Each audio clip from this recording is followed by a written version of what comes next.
राजा पहिले नियन नहीं भोजपुरिया king power star Pawan Singh के लौह भारत के हर एक कोने में देखे के मिल जाएगा। बॉलीवुड में लगातार पवन सिंह 2 गाना के रिकॉर्ड तो बनाइए दिलन। अब भोजपुरी इंडस्ट्री में पवन सिंह के चर्चा हर एक टाइम हर एक जगह हो कि पवन सिंह को बहुत जबरदस्त गाना होता है शुभ लक्ष्मी से लाजवाब।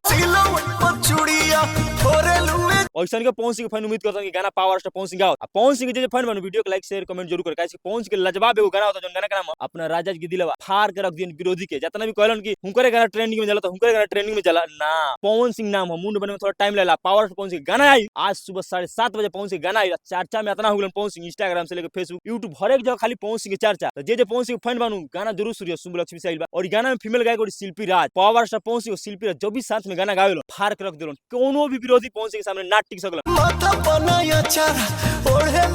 और गाना के लिए आशुतोष तिवारी और म्यूजिक कंपोज के छोटा पावर स्टार प्रियांशु सिंह। आशुतोष तिवारी जो भी गाना लिख के देलन भाई मार्केट में तहलका मचा कर पीछे दिन पवन सिंह गाना दिलन अपना राजा दिल तुर देबू। प्रियांशु सिंह म्यूजिक कंपोज के आशुतोष तिवारी गाना लिख दिलन और ई गाना आशुतोष तिवारी लिखले समझ जा कि चर्चा के विषय बन गेल पावर स्टार पवन सिंह। काहे कि बॉलीवुड में जौन पवन सिंह रिकॉर्ड बनैले बन 2 गाना में अब पवन सिंह से पंगा लेवे में बहुत जना के सोचे के पड़ी। काहे कि पवन सिंह के कुछ लोग बहुत इल्जाम लगाते कि पवन सिंह ये है वो है पवन सिंह है, लेकिन ऐसा बात नहीं है। पावर दिखा दिल बन लकीर कोई कहे जला पवन सिंह खींच के दिखा दिल बन। ये लकीर पर सब कोई रहेंगे पवन सिंह के फरियावे में तार 7 जन्म तार 7 पुत खानदान लागी पवन सिंह के फरियावे में। आई गाना सुनियो भाई तार दिल ना खुश हो जिन पवन सिंह गाना सुन के तो का कहे के भाई लाजवाब। शिल्पी राज और पावर स्टार पवन सिंह की जोड़ी देखे के मिलता जब ड्यूट में गाना गावे तो ट्रेंडिंग में